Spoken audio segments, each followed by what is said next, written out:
Good evening and welcome to the Arundel Camera Club live stream for Wednesday, March 24th. My name is John Milliker and I'm the club president for the 2020-2021 season. The Arundel Camera Club was founded in 1957 and exists to promote the art, science, and education in all aspects and fields of photography. Normally we meet at 7 p.m. every Wednesday evening during the school year in Severna Park, Maryland. However, with the current disruptions, we've decided to continue business as normal in a virtual space, which allows us to protect our members and guests from the current COVID-19 situation. For more information about us, please visit www.arundelcameraclub.org. This Saturday, March 27th, looks like an amazing day for our meet at Lake Waterford Park in Pasadena, Maryland at 11 a.m. to 3 p.m. See our Facebook page or email to our mailing list for details and a map of where we'll be congregating. We'll certainly appreciate you letting us know if you plan to attend, and we'll be following all COVID guidelines for a small outdoor gathering. Be sure to bring your lunch, and we'll have a grill going if you'd like to bring something to cook. Most importantly, if you don't feel well or don't feel comfortable coming out, please stay home. We'll have plenty more of these as the year progresses. This is a great opportunity to photograph around the park, talk with other photographers, and if you're new to the Arundel Camera Club, find out what we're all about.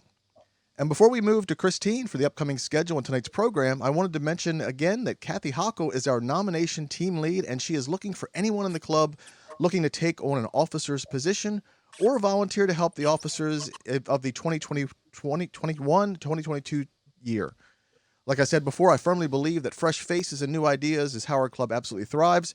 If you would like to speak to Kathy regarding running for a club position or volunteering, you can speak with her this Saturday, March 27th at Lake Waterford, or you can email her through our email list. And let's turn it over to Christine for our schedule upcoming. Good evening. After our meet at Lake Waterford Park this Saturday, we have a program by Arundel Camera Club's own Mike Thomas on Wednesday, March 31st. Keep an eye out for updated information soon on the topic. Please be aware that the March photo assignment is also due by 6 p.m. on the 31st. And as a reminder, our photo assignment for March is daily tasks. On Wednesday, April 7th, we're going to discuss our March photo assignment and award the winner for our assignment certificate. We want you to submit up to 3 photos taken in the month of March of your daily routines. Try to tell a story with your photographs. On April 14th, we have Lewis Katz giving a program on From Capture to Print, the Art of Black and White Photography. And then on April 21st is our digital photo contest with a theme of One Light Portraits. Tonight we have Lynn Garwood joining us with her program on composition beyond the rule of thirds. Lynn has had a camera in her hands for 43 years and has been teaching others about photography in hopes that they may get as much from the craft as she has. As an organizer or as a president, she has been instrumental in running the York County Camera Club and the Lancaster County Photography Meetup Group for the past 10 years. Good evening, Lynn. Hello. As we go through this, I will be taking questions as we go, so feel free to ask them over in the Facebook thread. Then whenever you're ready, if you wanted to speak anything, say anything to the members that are watching, you can, or we can just move right on in to helping you share out your screen and getting on with your presentation. Well, let's just get going. We got a lot to cover. Okay, I'd like to hear that. When you're ready, go ahead and share your screen. Sharing my screen. Okay. And. Okay, I see your screen. Go ahead and minimize that and bring up your presentation.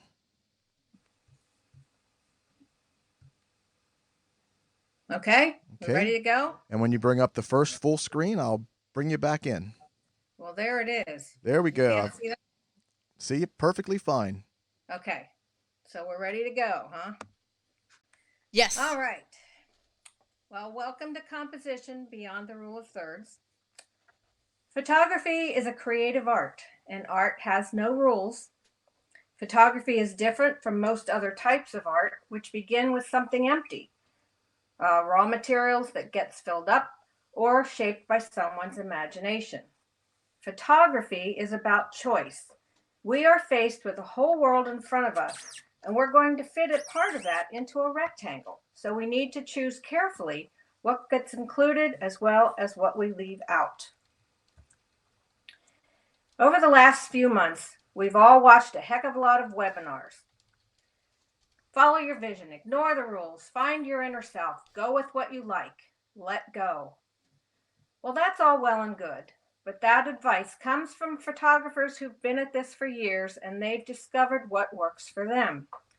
Many say they don't follow any rules, but if you critically examine their work, you'll find that their most successful images are based on the foundations that I'm talking about tonight.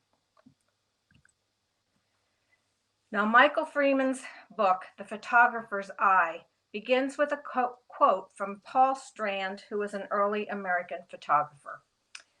Composition is all about how you build a picture, what a picture consists of, how shapes are related to each other, how spaces are filled, how the whole thing must have a kind of unity. Okay, so how do you do that? When listening to a speaker, you will better understand them if they follow grammatical rules and conventions. It's the same with visual arts. To best convey our message, we must learn visual language to speak as photographers. That language is composition. It alone is what gets you to a more powerful photograph, one that connects with a viewer and stirs something in them. We're going to look at compositional tools, the foundations of composition that you need to understand to make your work stronger. These are not hard and fast rules. They're simply guidelines, tools to use. In simplest terms, composition is how you, the artist, decide to arrange the elements within the frame. This is about basic design. This is how you influence how the subject, foreground, background, light, and other elements work together to produce a complete picture. How important is composition? When you see an image, you react to it positively or negatively, even before you recognize what it is. And that's referred to as impact. It's a reaction that you feel at a visceral level. In an article or a book, the first sentence better grab your attention, or you won't continue reading. If your composition doesn't grab a viewer, they'll move on to the next image. Composition is one of the most crucial skills to develop in photography. Unlike the weather and natural light, it's totally under your control because you're the one organizing the image. You're the one who's going to share your story, your experience, or your vision. Now, technical aspects are important, such as how to use the camera, how to use light, and all that. But you need a balance of technique with intuition, creativity, and a sense of basic design. Successful photographs aren't from what you know, but how you use what you know. Without design, there may be representation, but there can be no art. The goal of composition is to express your vision and your emotional response to a scene. Its purpose is to tell what the subject is like, not just what it looks like. There are many, many elements of composition, and we'll explore most of these tonight. Good photographers are close observers. Through an internal thought process of what they're aiming to say, they make deliberate choices about what to include in the frame as well as what to eliminate. This is where we need to start when we're going to make a photograph. In the late 1930s, Dorothea Lange had a story to tell about the devastation of the Dust Bowl. She carefully considered what details were needed to get her story across. On the left is an image where she included the dirty child, the Coke bottle that was used to feed the kid, and the mother's tired, anxious expression so that you would feel how hard it must be for this mother. For the abandoned farm on the right, she included the dead crops and all that desolate land so that you'd understand how devastated these people had been. Now, our brains are great at zeroing in on an object and filtering out everything around it. When we're taking a picture, we prioritize what we find interesting, and we don't notice the rest that's around it. That's how we miss the tree growing out of someone's head. A viewer needs to be able to quickly figure out what we thought was so important.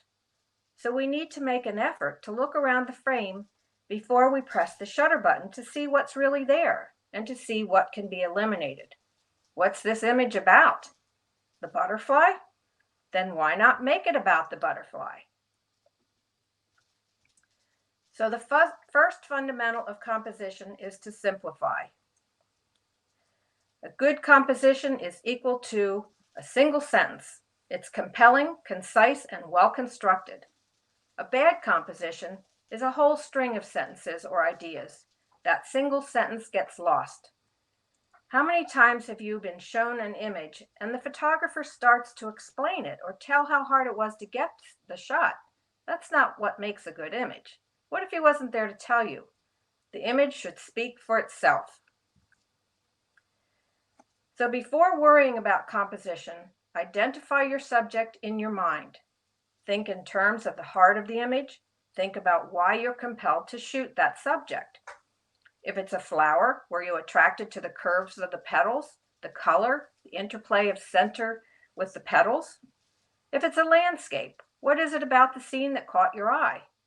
It's not good enough to say, I like the sky or the mountains. You have to think about specifics. I like that mountain because of its shape. I like the curve of the cloud because it mirrors the curve of the hillside. I like the depth of the canyon. Whatever. Once you do that, then you move on to the decisions we'll talk about so that the viewer will recognize what you want them to connect with. The more you include, the harder it is to figure out why you took the picture. This is a documentary shot that shows how this scene looked. This is a junkyard. What's the idea being conveyed? Well, it's hard to say. There's so much included in the frame and there's no order to it at all. Remember that the camera captures everything that's in front of it. So you must act on what you identified, as I talked about in the earlier slide, as what you want to shoot. Then distill the frame down to just that. The more you simplify, the more attention you draw to your subject. What I was drawn to were the three cogwheels and their color. So eliminate anything that does not contribute to your subject. I loved how this leaf was glowing, so I wanted to make a photograph of it. It was very high up and my telephoto lens wasn't quite long enough to isolate it. I really didn't want that upper branch or the small one poking in at the left, so I cropped it. Later on, when I got home, I cropped it into a much simpler artistic image that I had seen in my mind. I kept this branch to frame the single leaf and for context to show that it was the only one left. Think of yourself as a sculptor. Your job is to whittle away the extraneous to get to the heart of your image. As Michelangelo said, I saw the angel in the marble and carved until I set him free. Simplicity is about subtracting the obvious and adding the meaningful. The less you include within the frame, the simpler and more precise your message will be.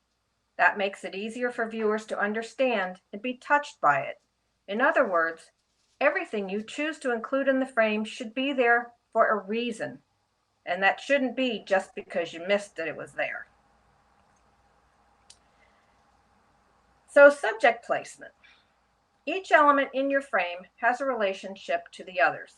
And remember that we are taking an image of a three-dimensional world that will be shown on a two-dimensional plane. So where you place objects can make a profound difference. Another profound effect is which frame you choose to use, landscape or portrait, and we'll talk more about that later. Where you place things in your frame can indicate their importance. When you're visiting a tourist site and you want to take a picture of your family or friends there, you have to decide what's more important, the site or the people. If they're standing next to the building, or in this case, the caboose, and you back away to get all of it in, they'll be so small that hardly anyone will know who they are. If the people are the important part, then make them prominent in the image. Place them closer to you with the site in the background. Now, one guideline of placement that we're all familiar with is the rule of thirds.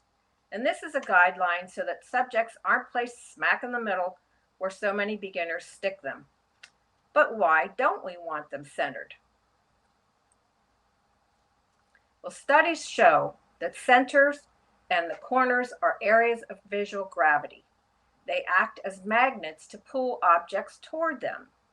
So if you place an object near one of those areas, it is unconsciously perceived as being pulled toward it, and that gives energy to an image.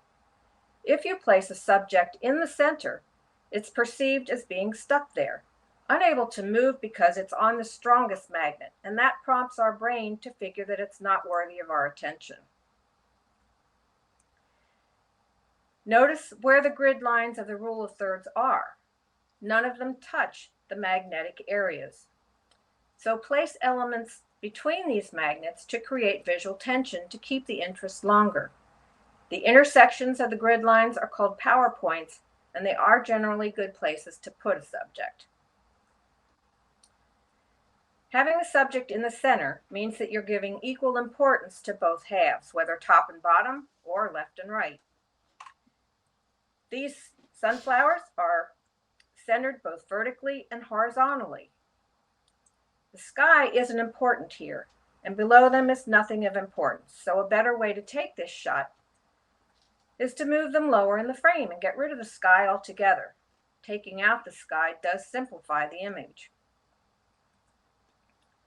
For a landscape, newer photographers tend to divide the frame in the middle with half sky and half land. Unless both the sky and land are equally spectacular, this can be pretty boring. A more interesting placement is 1/3 sky and 2/3 land, but even this depends on the sky. Now, one thing to note is the bottom of the frame has weight associated with it because of gravity, which we're all familiar with. Our natural tendency is to put the subject down low. Placing a subject higher in the frame creates tension and gives it visual importance. If you choose this route, it's best not to have a large empty area with nothing of interest in the foreground. So this image is just on the fringe of that. This is the opposite of that guideline because the sky is the more interesting part. If the sky is bland and gray, don't include it at all. If the sky is spectacular, make it the larger part. Another spatial guideline is the golden spiral and the phi grid. They're both based on the ratio of phi, which, if you're interested, is 1 to 1.618. Supposedly, we find beauty in things that correspond to this ratio, and art was based on this concept for centuries. Now, the spiral is a hard thing to visualize when you're composing. I didn't draw this spiral. I used Lightroom to show it, but here is one that's based on the spiral. Here's another one that's based on the spiral, and note that it can be in any direction. It could be in any corner. Now, the phi grid is much easier to visualize. Note that the lines are closer into the center both ways than the rule of thirds is. Another placement concern is, should I put the subject on the left or the right? Well, in the Western world, we read from left to right, so it's thought that we enter a photo from the left. If a subject is on the left side of an image, a viewer may perceive that they've reached the climax, so there's no reason to continue. With a subject on the right, a viewer moves across from the left before coming to the subject. Now, I've recently read that this theory is baloney, that when we look at an image, there are certain things that we're drawn to first, and we'll look at those in a short time. Then we start looking around for the details. Visual elements can translate into emotions and actions. Studies have shown that a line that rises from the lower left to the upper right is perceived as pointing up. That means it's intuitively associated with force and positive emotion. On the other hand, a line going from the upper left to the lower right is perceived as pointing down, so that gives a slightly different feeling. Another part of placement is to add a frame within the frame. This adds context, meaning, and/or depth to an image. So watch for objects that you can look through at your subject, such as trees, windows, doors, bridges, tunnels. Doesn't have to be a whole frame either, it can be just a tree branch. This is a documentary shot of a building out in Bodie, California. Nothing special about it at all. But by moving into the barn across the street, I added a frame around it, at least on the sides and the top. Now there's some interest and depth. And notice that the top of this door frame echoes the roof line of the building. That was just serendipity. A frame can take many forms. The best frames are those that somehow relate to the subject. Lines exist in every photograph. They suggest moods and rhythms, create patterns, indicate direction, and know that when a viewer sees it, they are compelled to follow a line. Now, lines may not be apparent in the image, but they are ever present in the frame of the photograph. Right there, you've got 4 lines. Horizontal lines lend a calm feeling to an image. They suggest constancy and stability. Since human vision works on the horizontal, this is a familiar and reassuring format. But be careful because this can make it very boring too. Horizontal lines give a sense of balance and harmony. Usually, horizontal lines should be shot in landscape mode, unless you want to have a unique perspective. Now, one thing to note, and this is a rule, horizons are meant to be horizontal, totally level, unless you intend to convey an uneasy feeling, especially when there's water involved. A viewer might tend to feel like the water's going to fall out on the lower side. Vertical lines indicate power, strength, and vitality. Shooting in a vertical format stresses depth and/or height of a subject. Think tall trees, waterfalls, buildings. This format differs from our normal horizontal vision, so it offers a different perspective than what people normally see, and that can make your image stand out. Typically, vertical lines should be shot in portrait mode to emphasize their length, but there are always exceptions. Shooting them in a horizontal frame can actually increase the sense of vastness by making it seem as if those vertical lines are just too tall to capture in a single frame. Diagonal lines mean motion and energy. Think about it. In the real world, things at a diagonal can feel unbalanced and appear to be unstable, so there's a sense of drama to it. If you're walking through a forest and you see a tree leaning, it's on a diagonal, and you might wonder if it could fall on you. That creates tension. Having this caboose at an angle is far more interesting than if I had shot it straight on. Diagonals create a sense of depth because of the appearance of diminishing size. Diagonals could be at any angle, but they're more dynamic when they are closer to 45 degrees than horizontal or vertical, so they're more diagonal. If all lines in your image are horizontal or vertical, it can be pretty boring. On the left are mostly vertical lines. There's 2 horizontals and a few diagonals. But on the right, there are many more diagonals with a few verticals, no horizontals. Which is the more interesting image? Light and shadow can create lines. This has mostly horizontal and vertical lines, except for the baseboard and the stairs and the railing. But the shadows across the stairs are the diagonals that make this image work.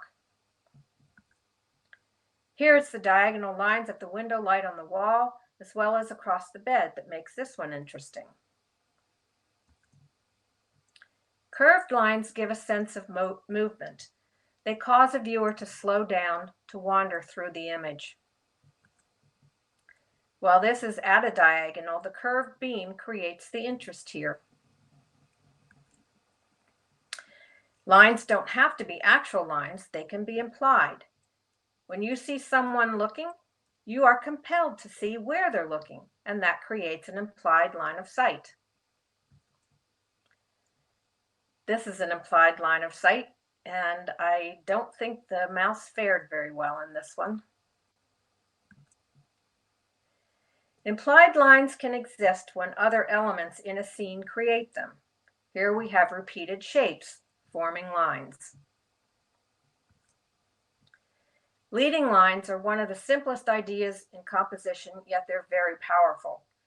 They draw the viewer into the image, lead them on a journey through it, and ultimately point them to some kind of visual payoff. Leading lines create a fluid relationship between different compositional elements in the frame. Both the wall and the lights here direct your eye to the monument at the back. The trick is learning to see lines that lead the way to something important, usually the subject or an important part of the image. Here, the lines of the walkway go to a door, but you really can't see what's inside, so these are not great leading lines. These are better. They lead to the rail cars and the buildings. Now avoid lines that take the eye out of the picture, because you want the viewer to stay in the picture. Watch out for lines that lead you away from the subject or horizontal lines that put up a roadblock for the eye, dividing the frame into two components. Here we've got the fountains pointing the way back to the Lincoln Memorial, but then there's that golden wall that's in the middle there. That's a barrier. Diagonals or curves are great leading lines. They break up the rectangular frame, which adds energy to an image. Even a zigzag works to direct the eye. While we see a man, a dog, a mountain, or whatever, that's not what the camera sees. It sees lights, lines, shapes, and forms. We need to think in these terms so that we understand what the camera is going to produce. We identify things by shape, so our eyes are drawn to them even if they're not obvious. One of the most powerful shapes is a triangle. We can create an implied shape by positioning elements in a certain order. The two faces and the prominent hand here form a rectangle. That keeps the viewer's eye moving around between those 3 points. Of course, we're very aware of circles too. Here the flower is a circular shape, as are the leaves. Even though we can't see the whole thing, we can see curves and know that they're circles. This image has lots of different shapes. There's rectangles, circles, diamonds, triangles, and there are forms. A shape is a two-dimensional object. A form is three-dimensional. So when you're making an image, you need to decide whether shape or form is the most important thing. What's more interesting? Is it the outline, which would be a shape, or is the form, the highlights and shadows interacting with the object? Is that more important?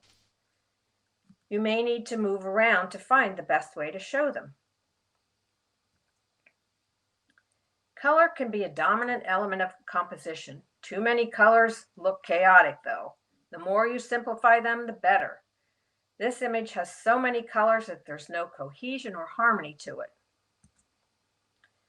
This one is way more effective because of its limited color palette. Color makes us feel.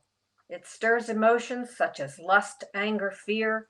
It elicits a sense of calmness, melancholy, or happiness. Color evokes notions of purity, good, and evil. So be aware of color and how the colors within the frame work together. To understand color, you should become familiar with this basic 12-color wheel. These colors are what we knew in elementary school as the primary colors: red, blue, and yellow. Now, we're talking about our familiar world of colors, not the digital color world of RGB, red, green, blue. That's how the computer processes color, which is very different than how we humans see color. You can divide colors into those we associate with warmth and coolness. Cool colors on one side and warm colors on the other. Colors next to each other on the color wheel are referred to as analogous colors. Colors that are directly opposite on the color wheel are called complementary colors. We've got red and green, orange or yellow and purple, and orange and blue. Take advantage when you can of how they work together. Orange and blue, red and green, yellow and purple. Harmonizing colors in your frame will work much better than a cacophony of colors. So note the relationship of the colors in your frame. Assess how they are interacting with each other. Note whether they work well together. Do they clash or complement each other? Do they create the feeling that you want the viewer to have? Does one color dominate and draw the eye away from your subject?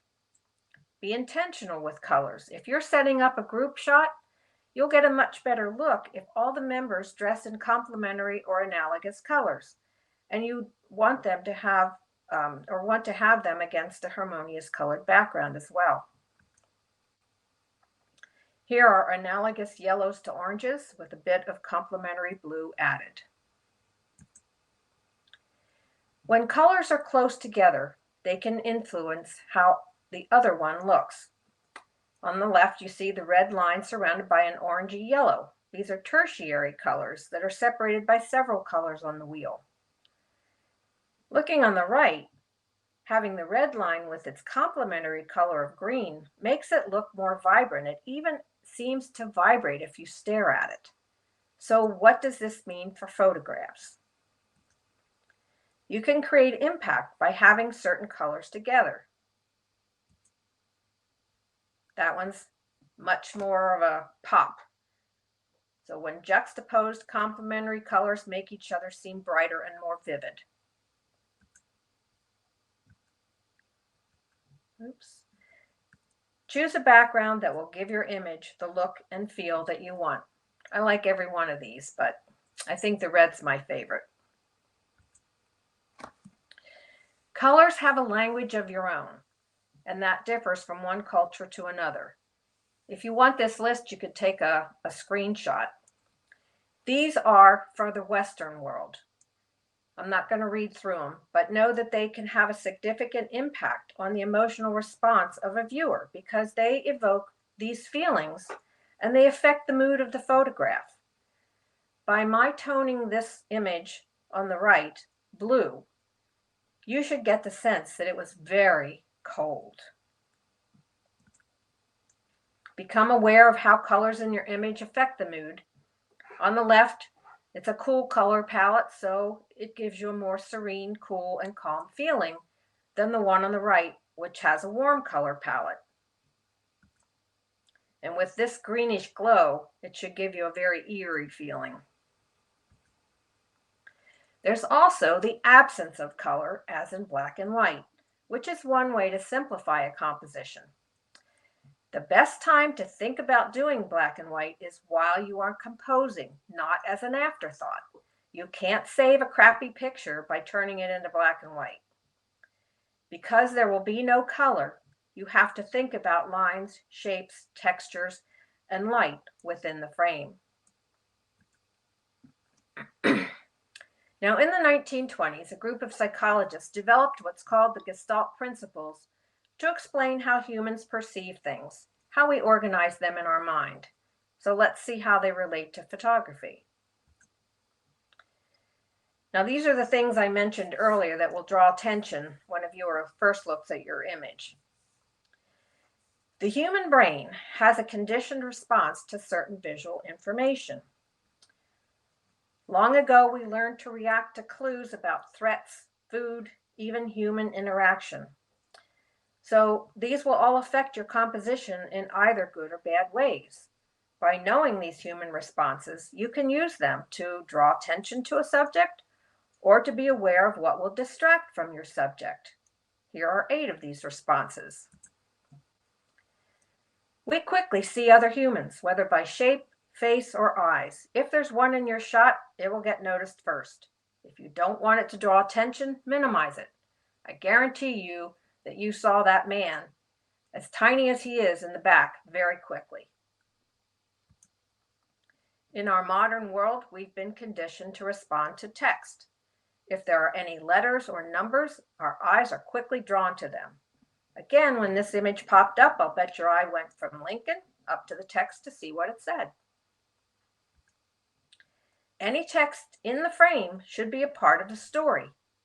Dorothea Lange included this sign as an ironic caption to these two guys who are walking cross country looking for work. Take the train, sure. Be aware that any text may have some significance, good or bad. This is my mother in the red dress, and her friend thought it was funny to have that fat crab with the arrow pointed at her. But think of a politician who's spouting off about how great he is with a movie marquee in the background that says the Joker. So make sure that any text that you include is appropriate to the message you're conveying. This may seem obvious. We notice large objects before small ones, but it can be overlooked. If your subject is small, having anything large be near it will compete for attention. Now here's a double whammy. We've got text and a large sign. And don't freak out. Actually, this was in Death Valley in 2011. God knows what the price is now. We notice bright objects or areas before dark ones. And this is great when you want something to stand out. However, it's not so great when it shouldn't be part of the scene. Do whatever you can to get rid of it because our eyes will go straight to it. I should have used a diffuser on this to avoid those bright spots above the flower. They're very distracting. We notice sharp things first. Our brain equates sharpness with importance, so it's critical for your subject to be sharp to help identify it. Using selective focus definitely helps to identify the subject. We notice things that we recognize before things that we don't. I'm sure you recognize the flowers right off the bat, but who knows what the rusty things are? Again, this seems obvious. But if my intent was to shoot this jar of marbles, why did I include the chair, the cabinet, the bed, the stuff on top of the cabinet, all of which you recognize, but not one of those things has anything to do with that jar? I should have zoomed in closer, shot it from a different angle, moved it to a cleaner background, or at least used a shallower depth of field to get rid of those elements. We notice warm colors before cool ones because warm colors seem to come forward and cool colors tend to recede. We also notice more saturated colors before pastel colors. Your eye goes quickly to that red building at the bottom and possibly over on the left edge in the middle where those 3 red lines are. It's also the same with this one. Be sure you notice the reds right away. And the last of these responses is emotional significance. We'll notice things that we have an emotional attachment to much faster than other elements. If there's a group picture with someone you care about in it, you'll quickly find them. This is, of course, individually subjective, but it applies whether it's a person, an event, or a location. Now, while you don't have to memorize these responses, it's good to be able to recognize them. So the things we just talked about have visual weight because of our intuitive response to them, but there's also visual balance. Everything in an image takes up space, and visual balance is affected by where you place it, the size of it, the color of it, and its contrast. This is a steelyard balance, which balances objects of different sizes and weights by their position from the fulcrum.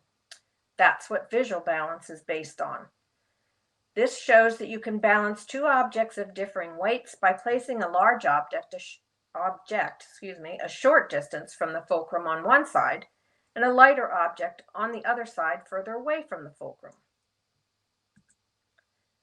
Now, I shouldn't have used a soft edge brush, but I'm not an artist this way, that's for sure. If you have 2 identical objects that are equal distance from the fulcrum point, which here's the center, they are balanced. If you'd move one of them closer to or farther from that point, it would be unbalanced.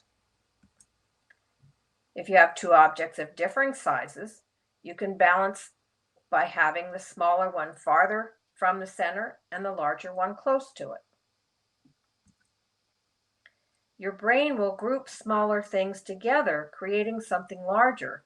So if you have one large object on one side, it can be balanced by multiple objects that together are about the same size as the single object. And here's something you probably never heard of before, but dark areas weigh more visually than light ones. So even though the tree on the left is smaller than the one on the right, because it's dark, it weighs the same. Because red is a commanding color, it will have more visual weight than something much larger. So these are things to keep in mind when composing your image. I'm not going to read through these things, but again, you can take a screenshot. These are things to help understand visual balance. So you can give objects more or less visual importance by where you position them in the frame, higher, lower, farther from the center, or by emphasizing their texture, brightness, contrast, or color. Isolating objects can create visual importance. The red anchor button already has more visual weight by its color, but placing it higher in the frame on the right increases that weight. Achieving balance is not an absolute, but it does help to give a sense of serenity, stability, and harmony. If you want things to be unbalanced, then just do whatever you want. Symmetry is perfect balance. Usually your subject has two identical sides. Some can be boring, so look for ways to shake that up. This is not exactly symmetrical. The two sides have slightly different elements in them. There's the one edge, is slightly different. The left side has the two blue signs and the right has the little ladder. It's extremely important that it is dead center, either vertically or horizontally, depending on where your symmetry is. And it shouldn't be off by even a degree or it will be distracting. No matter how hard I tried, I could not get these tracks to be centered and have the garage doors be centered as well. So this is not a great symmetrical shot. When something is symmetrical, if it has different elements within the frame, it creates a more dynamic image. Having the highlight on the one side makes this a little bit more interesting. The next Gestalt principle is called figure ground. Our brains want to differentiate a form from its surroundings. It doesn't want to have to figure out where it is, like here's Waldo or whatever. The subject is the figure and the surrounding area is the ground. There should be a definite separation between the two, and this is where your background comes into play. Background is as important to your image as your subject is. It needs to support the subject, not distract from it. This one is extremely clean and simple. I loved how you can see two other windows through the closer one, and I took my time to make sure that they did not overlap anywhere. In the left image, I wanted to highlight that violet bud in the back because it looked to me as though it was expecting a fight, the way its little arms were, the lower buds. So I aimed the camera to give it a clean background. Now on the right, with the mushroom, I totally screwed up. I failed to notice that orange thing behind it, and it's very distracting. How in the world could I do that? All I had to do was remove it and the background would have been clear. And incidentally, it is perfectly legal and acceptable for you to remove things or add things because you're creating art, as long as you're not destroying something in the process. Be aware of where you place your subject and what's surrounding it. On the left, the large sunflower bud is overlapping the open flower to its right, and that doesn't make for a clear background or figure ground. By standing taller and pointing the camera slightly down, I eliminated the flower behind it and got a cleaner figure ground. Color can be used to separate your subject from the background as well. Some people might say that they want the background to show context, and that's fine for some scenarios, but a viewer needs to be able to find a subject right away. The bird on the left is absolutely sharp and gorgeous, but he just merges into that background. It's just too busy. The one on the right is much clearer. He stands out, pops right out. Negative space is part of figure ground. It surrounds the subject and helps to define it. Positive space is the subject itself. Here it's this area surrounding the bicyclist. Do you need all that space? Well, here it helps to tell the story. Without that, if you made a tighter shot, you wouldn't get the feeling of how desolate this place is. Most times, so much negative space is not appropriate. Many of us tend to include way too much. Do we need all the space around these people? You can't tell what beach it is, so why is it there? Does it contribute to the story in any way? They're smiling, so you don't get a sense of isolation. If it showed the whole beach and they were the only ones there, then it might be appropriate. But cropping out the surroundings makes it obvious that the subject is the family. You can still tell they're on a beach, but now you actually see them. A filled frame helps to simplify and identify the subject. Should you fill the frame or include enough to add context? That depends on the story you want to tell. Another Gestalt principle is proximity and grouping. When objects are close together, we see them as a group that has a shape all its own. On the left, we've got 36 dots, and they're grouped close together. We see them as a rectangle. On the right, we have the same number of dots, but they're separated, and we see those as 3 columns. Knowing this can come in handy when you're faced with trying to shoot a whole lot of objects. See if you can group them together to form shapes. I chose to shoot a few branches of a tree rather than straight up into the tree.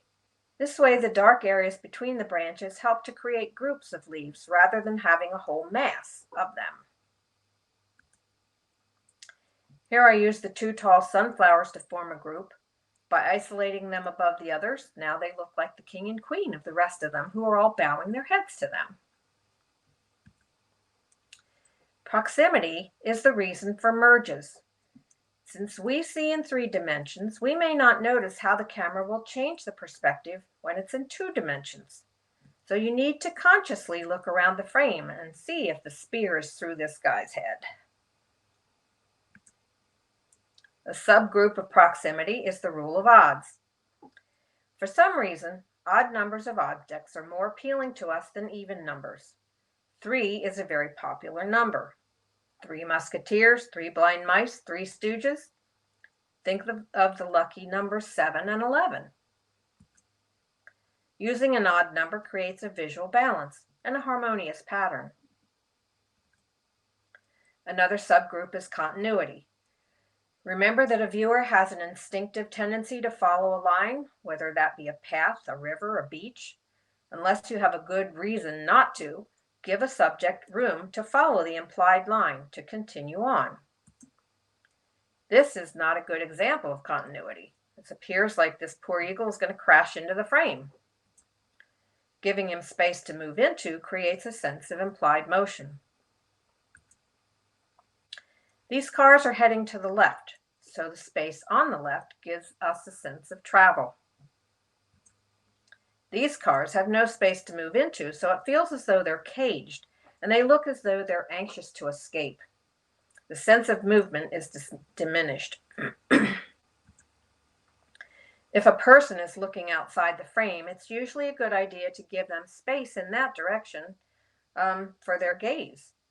But if you want to create tension, have them close to the edge with very little space. Similarity builds on the proximity grouping principle. Our brains are wired to recognize patterns.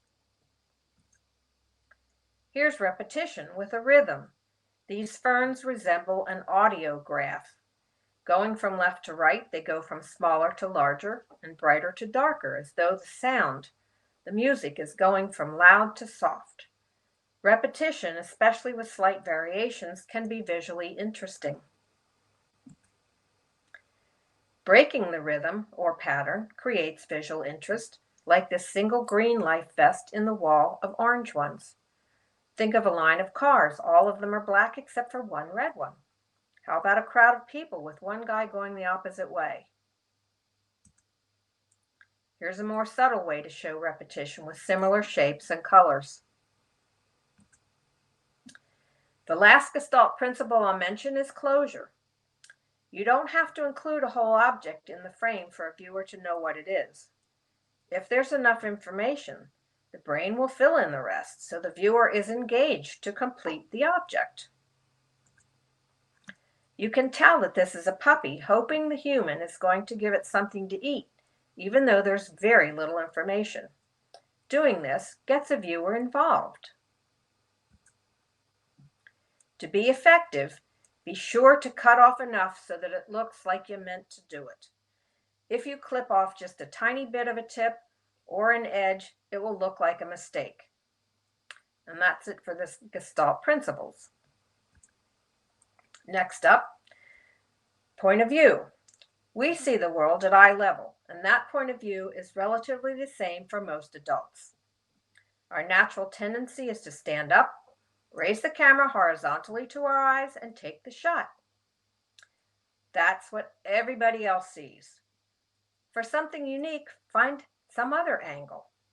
Your point of view will change the perspective of your image, the relationship of one object to another.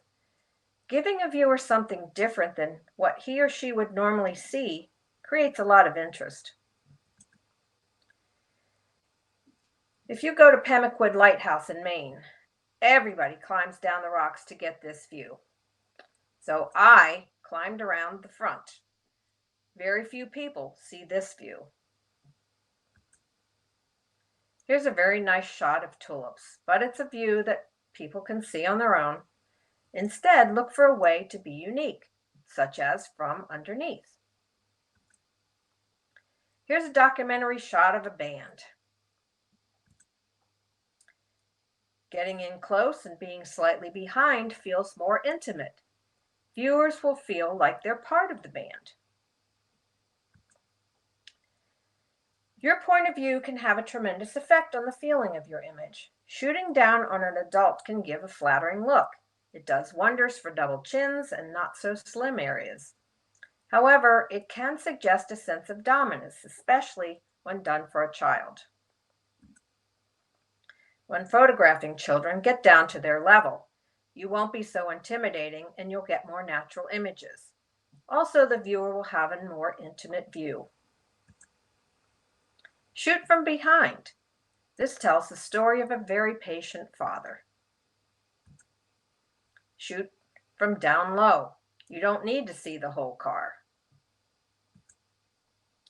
Now this image and the next are by Pete Collins, who has an excellent course on composition, and I have the link at the end of this.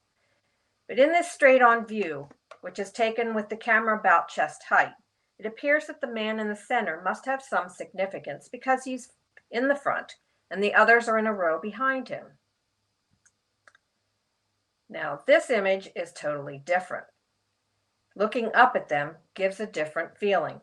Now they look dominating. They've taken on a superstar status, and having them in a V shape makes a more dynamic image.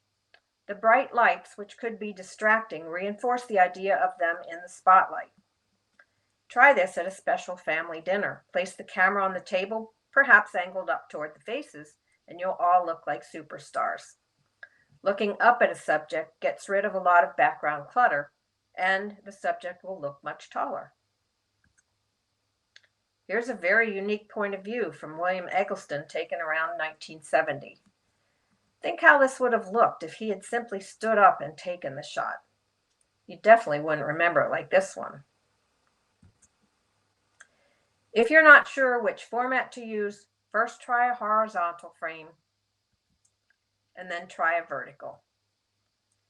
The point of this point of view section is that after your initial shot, take several other shots from different vantage points. work your subject. Now here's an extension of perspective and point of view. In our three-dimensional world, we pick up visual clues to determine distance. Photographs are two-dimensional, so we have to create a relationship between elements in the frame to give a sense of depth. One way to do it is with converging lines. We know that as parallel lines get farther away from us, they appear to come together. That gives a sense of looking into the distance. Similarly, we've got diminishing size. As objects get farther away, they appear to get smaller. When one object overlaps another, it indicates that the object that's in front is closer to you. This is obvious, but if you want to show depth, you place something in the foreground in front of things that are farther back. Of course, you don't want it to be large enough to block their view.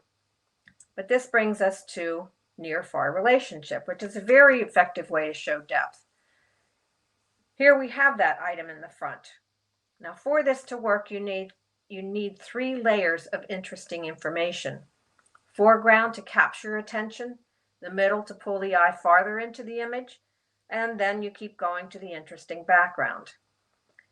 Many images fail because the interest is at one end or the other with nothing of interest in the other layers. Now it can take time to find something to put in the foreground, but it will make a big difference to the image.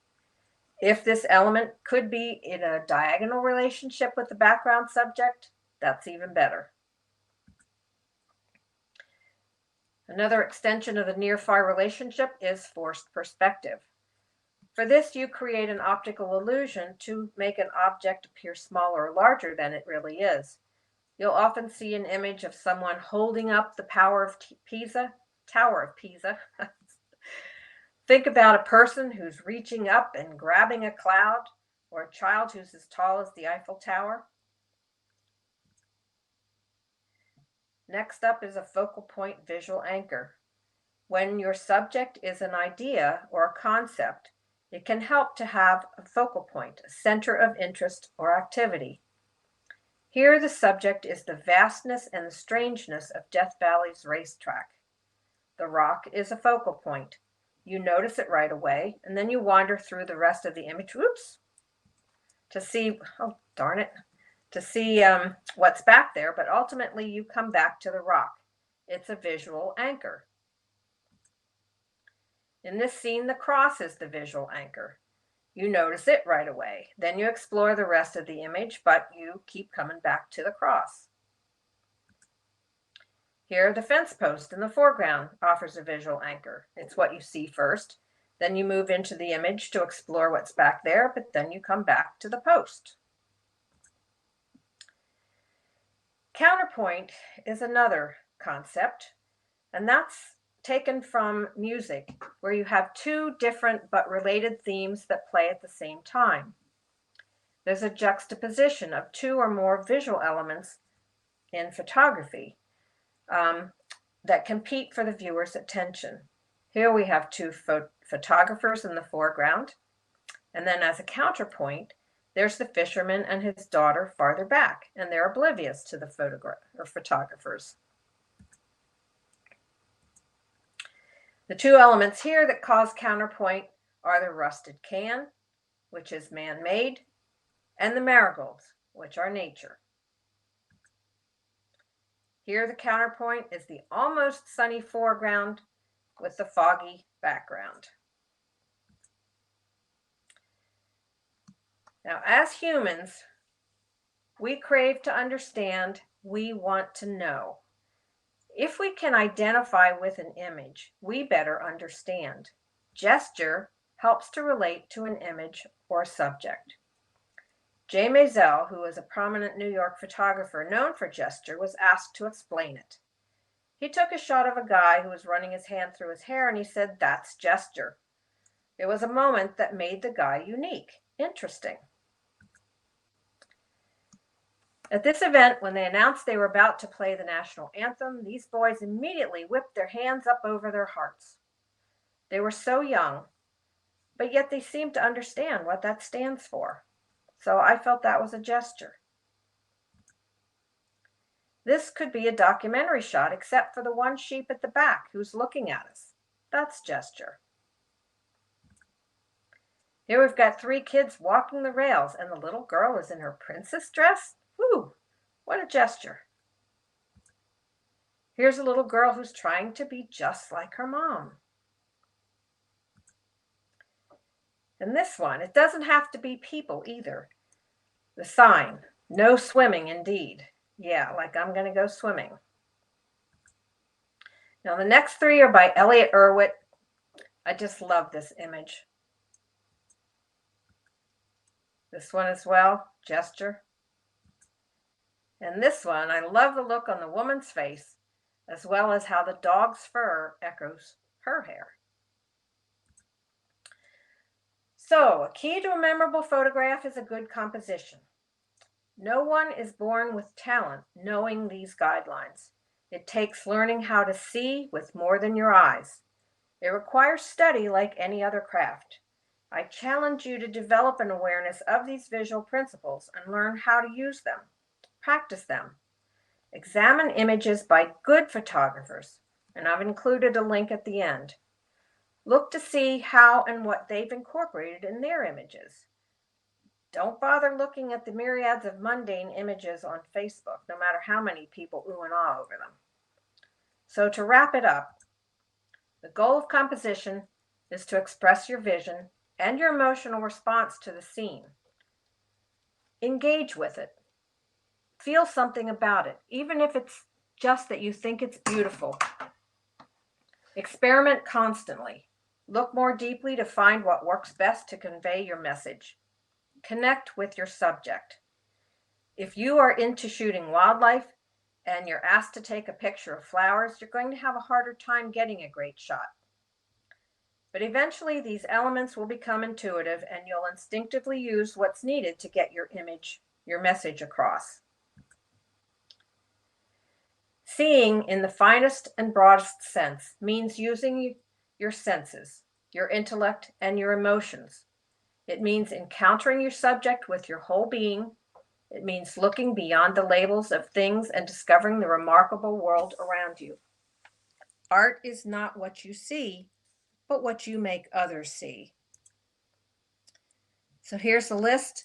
The first 3 are free videos. The bottom one of the free section are 2 articles by Chris Knight about composition that are absolutely excellent. He also has a class on Creative Live, which is $29, although yesterday it said it was on sale for $17. And Pete Collins is available through Kelby One, and it was for sale for $29. The Old Time Masters of Photography are on this website, has a whole list of them. Just click on their names and you can see all their, well, most of their work. And I find these modern photographers to be the most inspirational and awesome guys ever. And that's it. Thank you. Thank you, Lynn. I'm trying to see if anyone has any questions for us. And so that was a wonderful presentation. Thank you. Should I unshare or? If you unshare, we'll bring you back up on. We'll bring your face back up on screen. Okay, let me see. Oh, I gotta quit Keynote. Okay, and then get back to this. Mm-hmm.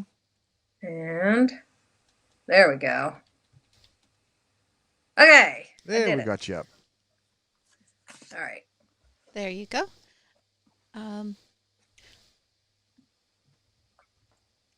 I want to remind everyone that next week, after our Lake Waterford Park this Saturday on March 27th from 11 to 3, come meet us, have fun, do some social distancing, but together. And you'll get information about that on our Facebook page, and a map will be emailed out. And next week is our is a presentation from our very own Mike Thomas. He hasn't picked a subject yet, so we will find out what that is then. And please get your photos in to me about your daily tasks, the photo assignment for March. Any 3 images, send them to programs@arundelcameraclub.org. And I want to say that Mary Lou says great information. Joe says outstanding presentation. Fred says that was amazing. Thank you so much. Terry says thank you. Kathy says well done. And in the middle, she said that you had great examples for all of your points. Thank you. JC says great program. Really enjoyed it.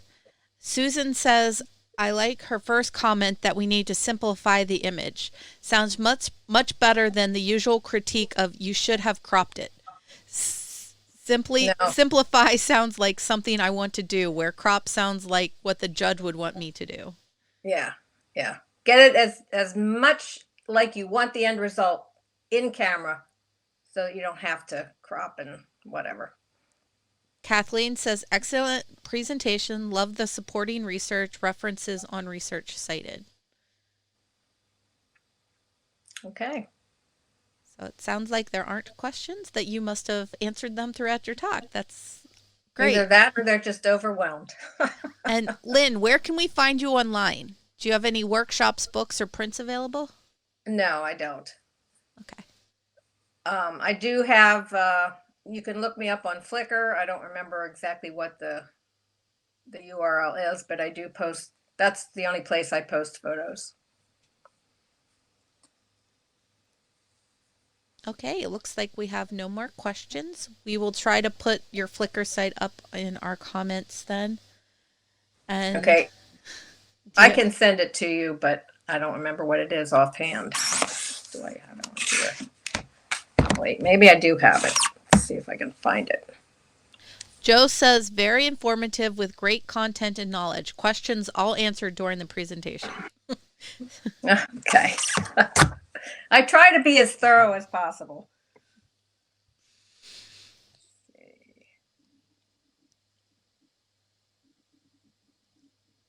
Okay. Kathy is asking if you do any judging. Yes, I do. And darn it. We have 2 questions for asking if we can get your references again, but what I will mention to those people there, just because it will require bringing up the the whole screen sharing again. Make sure to you can watch this again once this goes live back again on our Facebook page, and then you can kind of fast forward to the end and get all that great information. Yeah, you can just take a screenshot of it at that point. Pause it or hold it, and it'll also be up on our YouTube later. Yeah. Okay, my URL at Flickr is, well, it's http:// whatever, www.flickr.com/photos/MCLYNN/. Okay. I've got you, and I've just pasted that to the chat. Great. Thank you. Thank you very much. That was a very interesting presentation. Very helpful, especially for, well, I think for known photographers and new people. So thank you again. And you're welcome. Maybe we'll my pleasure. Hear from you again in the future. Okay. Have a good night, and we will see you at Lake Waterford Park this Saturday at 11, and we'll see you next week when Mike Thomas gives his presentation at 7 p.m. on our Facebook page. Have a good evening. Lynn, stick around a little bit. We're going to go to credits. Thanks, everybody, for watching, and we'll see you next week.